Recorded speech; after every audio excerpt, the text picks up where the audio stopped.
Hello and welcome to Matrix Live, the show to tell you what's happening in Matrix, the open protocol for secure, decentralized communications.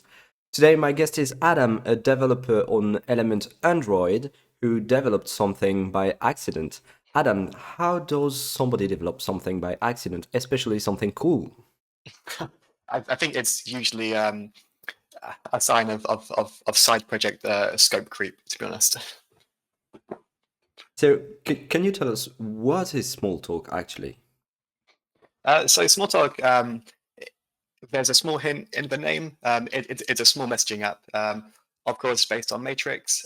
It's native Android, built in Kotlin. It focuses on being a messaging app for barbecue-sized groups, so small groups for like families and friends. I wouldn't say it's for like communities or work. This is very much a personal messenger, doing the absolute bare minimum possible to be a messenger. You say it's for barbecue. So, does this have something to do with the blog post Banquet versus Barbecue? Oh, it definitely does. And this is something that um, like I've been thinking about quite a lot. Especially when we have all these different services at the moment for messaging. And what usually happens is everyone ends up with like different apps for different groups of people, and then you end up with like hundreds of different applications, which is of course where Matrix and all the bridges also comes in. So I was thinking, well, what if I could do one focused on barbecues, but then start bridging all the other barbecue services as well, like WhatsApp or maybe even some of like the small bits of Telegram, etc. For people who are not familiar with the banquet versus barbecue concept, can you expand a little on what is barbecue and what is banquet? So from my understanding, the typical setup is if you were to invite people over for a barbecue, this is a very specific set of people. They're probably people that you are acquaintances with, maybe even close friends, probably a small group of people. Um, these are like those. It's typically more of like um, a close friend kind of chat. Whereas you have like a banquet where you're meeting people potentially for the very first time. There's a lot more people as well. So different types of conversations happening, different groups of people. Hopefully, Right, I didn't ruin that. right. Yeah, that's my understanding of the post as well. You said that, well, I said you created Smalltalk by accident.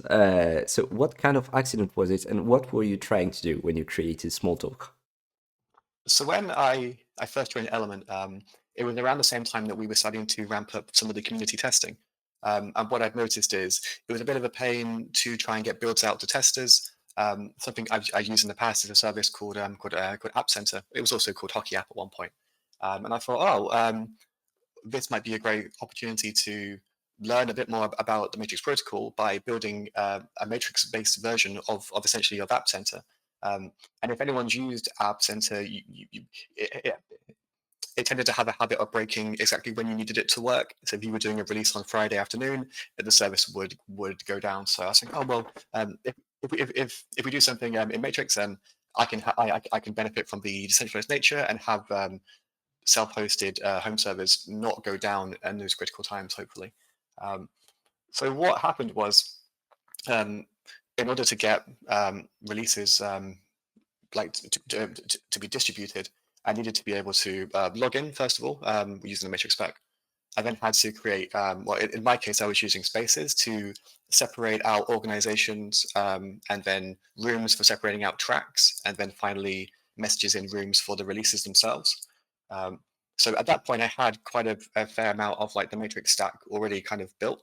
Um, and then I kind of thought to myself, oh, it'd be really handy if you could get push notifications as well, so that you could be notified when an update occurred.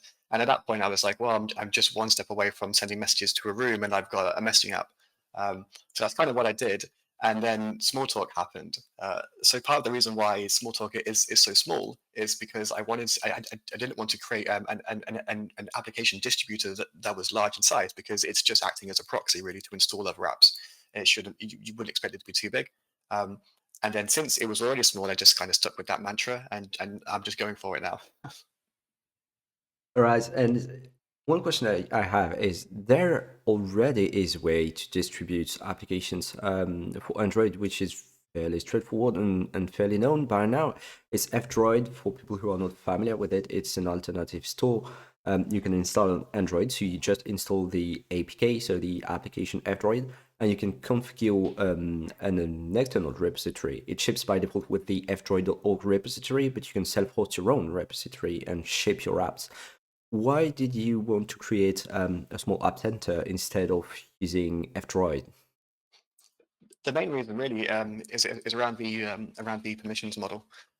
Sometimes you need to kind of lock down some releases. Maybe they aren't ready for like public exposure, or maybe you have different groups of testers for different groups of builds. So being able to use like spaces and rooms, like you could have people who are able to access all the rooms within a single space at like a top level organization, or you could invite people specifically to certain rooms. In this case, a room might be the testing track for a specific feature for a specific community testing session. Or maybe you're an employee at that company and you want to have access to all the tracks, so you would be invited to the space. So the main thing for me was that permissions model. It seemed to lend itself really nicely to separating out the different tracks. And then there's also the issue of when when we're creating builds, at least for testing, we're probably creating a lot of builds and we're churning out a lot of throwaway builds.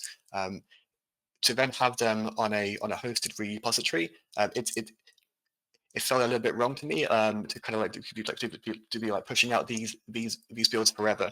I would expect them to kind of to eventually disappear or be superseded by newer versions eventually. I was just to say, and then there's also the selfish side of me that doesn't want to have to self-host a repository. So if I could use the major protocol, then I can delegate that task to the users and their own home servers. So as a client developer, I don't have to worry about hosting a server, which is fantastic. Excellent. I like to see things being built on Matrix, but there is also one thing I don't like is clutter. So am I not at risk of seeing all weird sorts of rooms in my regular client if I just want to get an application on my phone using this kind of app center? I know there is a MSC called MSC 3088. So for people not familiar with the concept of MSC, it's a way to extend the protocol where you describe what you want to do, how you want to achieve it, etc., and how it's going to look like. It's a free-form document to say what's going to happen. So that MSC says it's all about room subtyping. So it's a way to give a purpose to a room to say, for example, this room is for instant messaging, this room is for, I don't know, audio sharing, it's voice room or whatever. Would it make sense to use room subtyping or room purpose for an app like the App Center?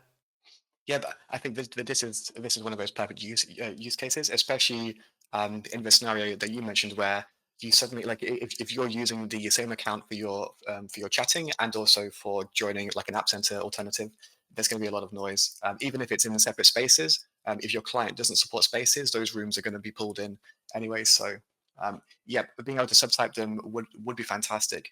Although it doesn't solve the issue that sometimes you need separate types for the events with that are specifically inside the room. So it would definitely help with like the room listing, but it might not help if you were to join a specific room on a different client that wasn't fully supported. But that's one of those things that ideally we would hopefully add some more custom types to the spec, for example, where we can start having clients rendering things in different ways, hopefully in a generic way. All right. Let's get back to the instant messaging part of Smalltalk. So it's a nice lightweight messenger. I've been talking with designers who once told me, if you are designing something for everybody, then you are designing it for nobody. So you sort of already answered a bit to that question by saying it's barbecue kind of applications. But do you have a more specific kind of population who can be interested in Smalltalk? So this is, I would describe this as for someone who just wants to try it out, like this, I'm sorry, if it's someone who just wants to try out the Matrix network, doesn't want to invest too heavily.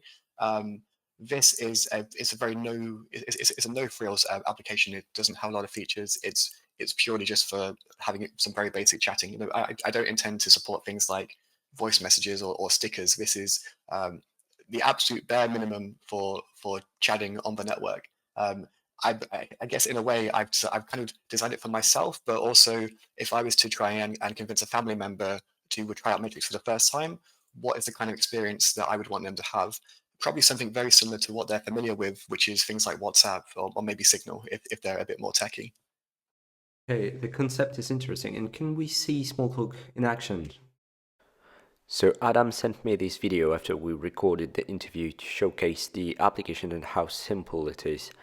We can see that there is a simple list of conversations and the history, the timeline of a room. When you try to send a message, the composer is very basic. You can just send text and emojis. You can send a few things like images, but there is no sticker support. You have very basic profile support where you can accept or reject the various invitations, and that's basically it. I'm probably a bit biased, but Element is for me one of the most feature complete products that supports most of the protocol, the Matrix protocol. So Smalltalk doesn't have feature parity with Element, but it does not want to actually.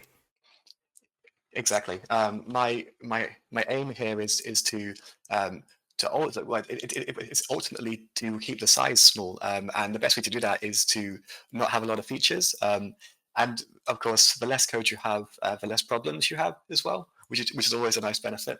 Um, so my angle here is to try and not overwhelm with features, but also as it's a side project, the smaller it is, the easier it then becomes to maintain as well. Right, and when we were preparing the episode, you told me something about social media, etc. Are there things you want to add to Smalltalk that it does not support at the moment, even if it's not voice messages or standard things of the protocol? Yep, there are definitely some ideas I have for this. So there's been a bit of a trend in recent years where social media, um, at least in the circles that I'm in, people are posting less often. A lot of it is becoming a bit more closed circles now. A lot of my usage these days is actually just in group chats. I'm not sharing pictures online like on social media. I'm sharing them in smaller focused group chats, whether that's family or friends.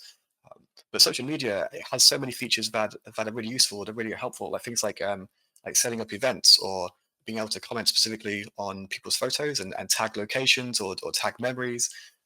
So I would love to be able to bridge some of those concepts and pull them back into a, a closed group messenger. So, for example, I would love to be able to take I'd love to be able to take threading and then apply that to image messages. And then you have something very similar to Facebook, where you're able to have a gallery and you're able to have comments on a specific image. Um, and then for me, that's probably the majority of what would be my remaining social media usage. And then I would eventually kind of like pull away and maybe even start deleting those social medias. I think so. In a way, social media is about sharing to broad audience, and what you want to do is to share to smaller audience to have a better grasp on what is happening with the data I'm sharing. I really like that because I'm sorry, Android developer. I'm an iPhone user, and I rely on iCloud a lot because I don't want to share my family photos with too many people. But I know it's still going in the cloud for whatever that means, somewhere I don't know, and I'd be much more comfortable with having that on my home server. So yeah, that would be a really cool feature. You mentioned threads when talking about this. You are not going to create specific events for this use case. You are going to use exclusively existing events. That would be the plan. Try and use what already exists, but in a repurposed way.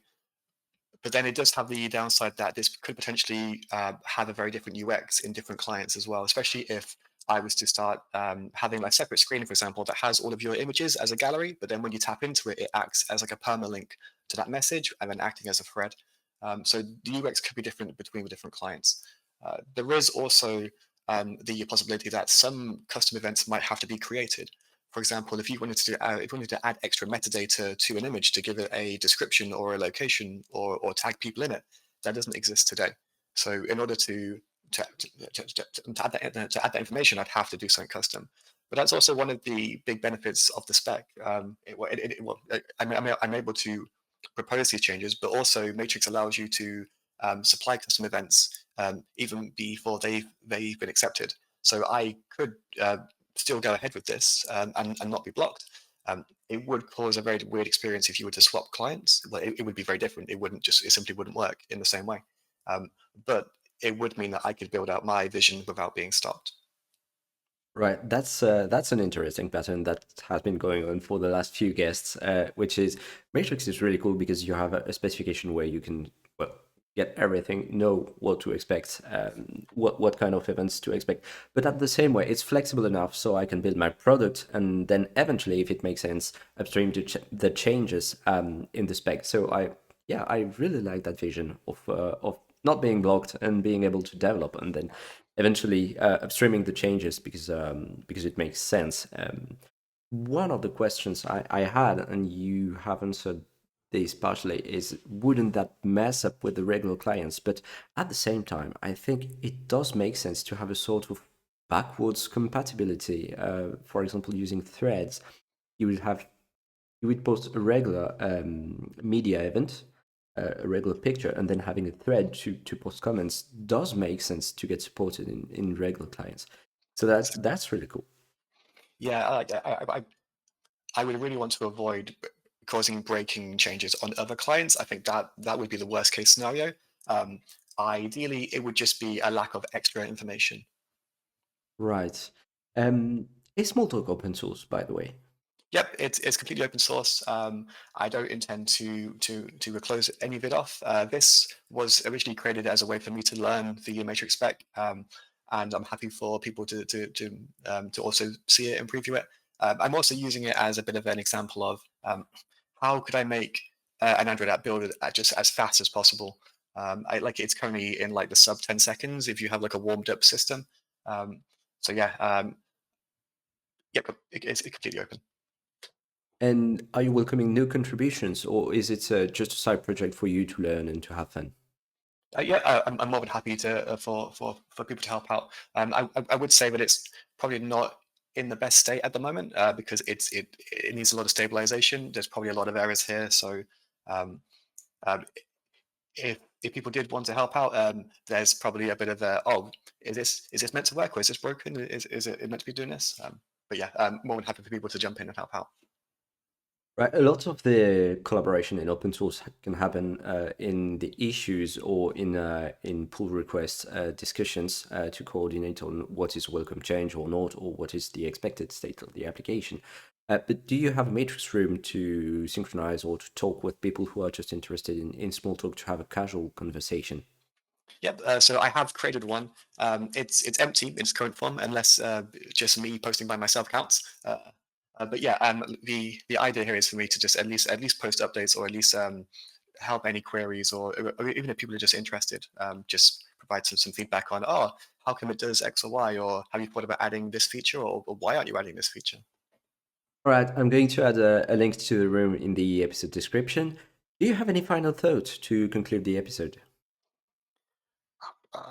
I don't think so. I think just wanted to shout out to the Matrix spec for it being extendable, but also being able to promote things to being part of the schema, well, part of the spec.